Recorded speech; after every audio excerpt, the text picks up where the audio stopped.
భారత రాజ్యాంగం ఏర్పడి నేటికి 75 ఇయర్స్ పూర్తి చేసుకుంది. భారత రాజ్యాంగం నవంబర్ 26, 2024 నాటికి 75 ఇయర్స్ పూర్తి చేసుకొని విజయవంతంగా 75 ఇయర్స్ పూర్తి చేసుకుంది. ఎన్నో రాజ్యాంగ సవరణలు, ఎన్నో ఆర్టికల్స్ రద్దు చేయడం, ఎన్నో ఆర్టికల్స్ చేర్చడం, ఎన్నో ఒడిదొడుకులు ఎదుర్కొని భారత రాజ్యాంగం 75 సంవత్సరాల ఉత్సవాలను చేసుకోవడం జరిగింది. ద్రౌపది ముర్ము ఢిల్లీలో 75 సంవత్సరాల భారత రాజ్యాంగ ఉత్సవాలను నిర్వహించడం జరిగింది. అసలు భారత రాజ్యాంగంలో మెయిన్ అంటే భారత రాజ్యాంగాన్ని ఏర్పాటు చేయడానికి 2 years 11 months 18 days పెట్టడం జరిగింది. దీంట్లో 15 మంది మహిళలు పాల్గొనడం జరిగింది. అసలు భారత రాజ్యాంగం దేశానికి ఒక దిక్సూచిగా పనిచేయడం జరుగుతుంది. భారత రాజ్యాంగంలో ముఖ్యమైన అంశాలు ఏంటంటే ప్రవేశిక. భారత రాజ్యాంగంలో ప్రవేశిక అనేది మోస్ట్ ఇంపార్టెంట్. ఎందుకంటే భారత రాజ్యాంగంలో ప్రవేశిక అనేది రాజ్యాంగం చేయవలసిన, లేకపోతే భారత ప్రజలు భారత రాజ్యాంగం యొక్క విజయాలు, అపజయాలు, భాష్యాలు, లక్ష్యాలు అన్నీ కూడా దీనికి క్లియర్గా తెలియజేయడం జరుగుతుంది. ఆ యొక్క ప్రవేశిక యొక్క ముఖ్య ప్రాముఖ్యత. ప్రవేశిక అనేది భారత రాజ్యాంగంలో అమెరికా నుంచి తీసుకోవడం జరిగింది. ప్రవేశిక నేటికి ఒకసారి మాత్రమే సవరించడం జరిగింది. ఇది ప్రవేశిక యొక్క మోస్ట్ ఇంపార్టెన్స్. భారత రాజ్యాంగంలో ప్రవేశిక అనేది ఒక ఇండెక్స్ అన్నమాట. ఇది భారత రాజ్యాంగంలో 15 మంది పైలలు పాల్గొన్నారు. 2024 నవంబర్ 24 నాటికి 75 ఇయర్స్ పూర్తి చేసుకోవడం జరిగింది. ఎందుకంటే 75 సంవత్సరాలు పూర్తి చేసుకోవడం వల్ల భారత రాజ్యాంగం అనేది మోస్ట్ కరెంట్ అఫైర్స్, ఈ కరెంట్ అఫైర్స్ లో చేర్చడం జరిగింది. అది అయితే భారత రాజ్యాంగం మొదటగా భారత ప్రజలమైన మేము అనే వాక్యంతో మొదలు పెట్టడం జరుగుతుంది. ఇది భారత రాజ్యాంగంలో. అయితే ఇండెక్స్ అనేది విజయాలు, అపజయాలు, లక్ష్యాలు, ఆశయాలు తెలియజేయడం జరుగుతుంది. భారత రాజ్యాంగంలో ఇండెక్స్ అనేది 1960లో బెరీబరి కేసులో భారత రాజ్యాంగంలో అంతర్భాగం కాదని తీర్పు ఇవ్వడం జరిగింది. అలాగే 1973 కేశవానంద భారతి కేసులో 1973 కేశవానంద భారతి కేసులో సుప్రీంకోర్టు అంతర్భాగం అని తీర్పు ఇచ్చింది. అలాగే 1980లో మినర్వలి మిల్క్స్ కేసులో భారత రాజ్యాంగం ఇండెక్స్ అనేది భారత రాజ్యాంగంలో అంతర్భాగం అని తీర్పు ఇవ్వడం జరిగింది. ఇది విభిన్న తీర్పులు సుప్రీంకోర్టు ఇవ్వడం జరిగింది. ఇండెక్స్ యొక్క ముఖ్య ప్రాముఖ్యత, అలాగే ప్రాథమిక హక్కులు, అలాగే ప్రాథమిక విధులు, అలాగే ఆదేశ సూత్రాలు, ఇవన్నీ కూడా భారత రాజ్యాంగంలో అంతర్భాగం. ప్రాథమిక హక్కులు మోస్ట్ ఇంపార్టెంట్.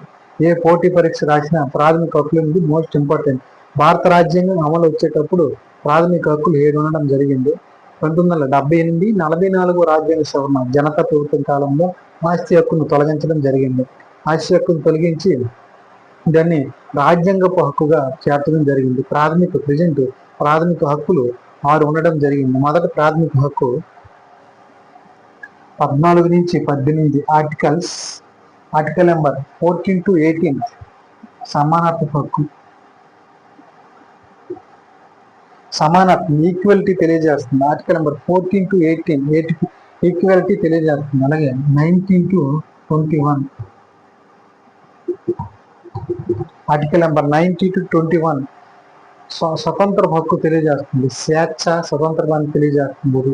అలాగే 23 and 24 పీడనాన్ని నిరోధించే హక్కు, బాల కార్మికులు నిషేధించే హక్కు, పీడనాన్ని నిరోధించే హక్కు 23 and 24 అంటే 25 to 28 మత స్వేచ్ఛ హక్కు. భారతదేశంలో లౌకికవాదం అనేది ఉంది. ఏ మతాన్నైనా స్వీకరించవచ్చు, ఏ మతాన్నైనా ఆదరించవచ్చు, ఏ మతాన్నైనా స్వీకరించవచ్చు, అభివృద్ధి చేసుకోవచ్చు. అది 25 to 28 అంటే 4. అలాగే 5th భారత రాజ్యాంగంలో 29 to 30 విద్యను అభివృద్ధి చేసుకునే హక్కు దీంట్లో ఉంటుంది. సంస్కృతిని అభివృద్ధి చేసుకునే అంశం దీంట్లో ఉంటుంది. అలాగే 32 రాజ్యాంగ పరిహార హక్కు దీంట్లో రెట్లుగా పరిగణించడం జరుగుతుంది. ఇది భారత రాజ్యాంగంలో ప్రాథమిక హక్కులు మోస్ట్ ఇంపార్టెంట్. ఏ పోటీ పరీక్ష రాసినా ప్రాథమిక హక్కులు ఇంపార్టెంట్. ఇది భారత రాజ్యాంగంలో ప్రాథమిక హక్కులు. అంటే భారత రాజ్యాంగం ఇటీవల కరెంట్ అఫైర్స్ లో చేర్చడం జరిగింది. భారత రాజ్యాంగం ఏర్పడి 75 సంవత్సరాలు పూర్తి చేసుకోవడం వల్ల భారతదేశం యొక్క క్యాపిటల్ ఢిల్లీలో ఇటీవల ద్రౌపది ముర్ము లోక్సభ, రాజ్యసభ ఉభయ సభల సంయుక్త సమావేశం. Article number 108. ఆర్టికల్ నెంబర్ 108 ప్రకారం ఉభయ సభల సంయుక్త సమావేశం నిర్వహించడం జరిగింది. ఈ రెండు సభలను ఉద్దేశించి భారత రాష్ట్రపతి భారతదేశ రాజ్యాంగం యొక్క ఔన్నత్యాన్ని తెలియజేయడం జరిగింది. రాజ్యాంగం నేటికి ఏర్పడి 75 years కావడం వల్ల వాటి యొక్క జయాలు, అపజయాలు, ఎన్నో బిల్స్ విరిగిపోవడం, ఎన్నో బిల్స్ పాస్ అవ్వడం, అలాగే ఇటీవల కొన్ని కరెంట్ అఫైర్స్ మోస్ట్ ఇంపార్టెంట్. భారత రాజ్యాంగం article number 370 cancelised most important.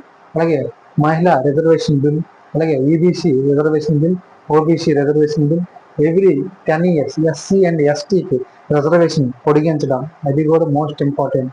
అలాగే జిమినీ ఎలక్షన్స్కి భారత రాజ్యాంగంలో మోస్ట్ ఇంపార్టెంట్. ఇవన్నీ కూడా భారత రాజ్యాంగంలో మోస్ట్ కరెంట్ అఫైర్స్. ఇవి భారత రాజ్యాంగంలో ద్రౌపది ముర్ము ఇటీవల గుర్తు చేసిన అంశాలను మనం గుర్తు చేసుకుందాం. ఫస్ట్, మైథిలి అండ్ సంస్కృత భాషలో మొదటిసారిగా భారత రాజ్యాంగాన్ని ముద్రించడం జరుగుతుంది. ఇది most important current affairs. 2024 and November 26న భారత రాష్ట్రపతి దీన్ని అనౌన్స్మెంట్ చేయడం జరిగింది. మైథిలి అండ్ సంస్కృతి రెండు భాషలో భారత రాజ్యాంగాన్ని ముద్రించడం జరుగుతుంది. ఆల్రెడీ భారత రాజ్యాంగం 22 భాషలు గుర్తించడం జరిగింది. 8వ షెడ్యూల్లో భారత రాజ్యాంగంలో 22 భాషలు గుర్తించడం జరిగింది. ఆల్రెడీ వాటి యొక్క రాజ్యాంగ సవరణలు, వాటి యొక్క షెడ్యూల్స్ ఇంతకుముందు గత క్లాసులో మనం చెప్పుకోవడం జరిగింది. షెడ్యూల్స్, ఏ షెడ్యూల్లో ఎన్ని భాషలు ఉన్నాయి, అదే ఏ షెడ్యూల్ దేన్ని తెలియజేస్తుంది, ఆ షెడ్యూల్లో భాషలు, ఏ రాజ్యాంగ సవరణ ద్వారా ఏ భాష ఏర్పాటు చేశారు, అది కూడా గత క్లాసులో మనం క్లియర్గా తెలియజేయడం జరిగింది. మైథిలి అండ్ సంస్కృతి రెండు భాషల్లో భారత రాజ్యాంగాన్ని ముద్రించడం జరిగింది. అలాగే భారత రాజ్యాంగం 75 years పూర్తి చేసుకోవడం వల్ల 75 rupees కాయిన్, వెండి నాణ్యాన్ని భారత రాష్ట్రపతి విడుదల చేయడం జరిగింది. అలాగే పోస్టల్ స్టాంప్స్, అలాగే వెండి నాణ్యాలు ఇవన్నీ విడుదల చేయడం జరిగింది. భారత రాష్ట్రపతి భారత రాజ్యాంగాన్ని దృష్టిలో పెట్టుకొని 2 books విడుదల చేయడం జరిగింది. Most important for the current affairs. Making of the constitution of India ఒక బుక్ని రిలీజ్ చేయడం జరిగింది. ఇంకొక book glimpses and making of constitution of India, ఈ 2 booksని రిలీజ్ చేయడం జరిగింది.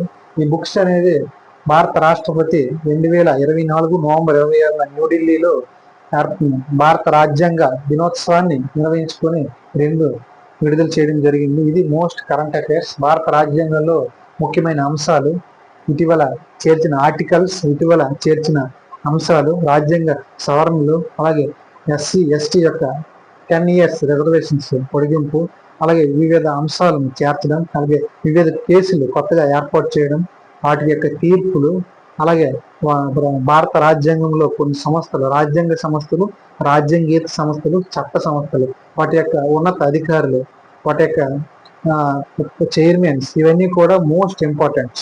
For example CAG chairman, for example UPSC chairman, for example attorney general, advocate general, అలాగే రాష్ట్రపతి యొక్క అంశాలు, ఆ యొక్క ఆర్బీఐ గవర్నర్, ఇవన్నీ కూడా భారత రాజ్యాంగంలో మోస్ట్ కరెంట్ అఫైర్స్. ఇవి మన పోటీ పరీక్షలకు ఎంతగానో ఉపయోగపడుతుంది. Thank you.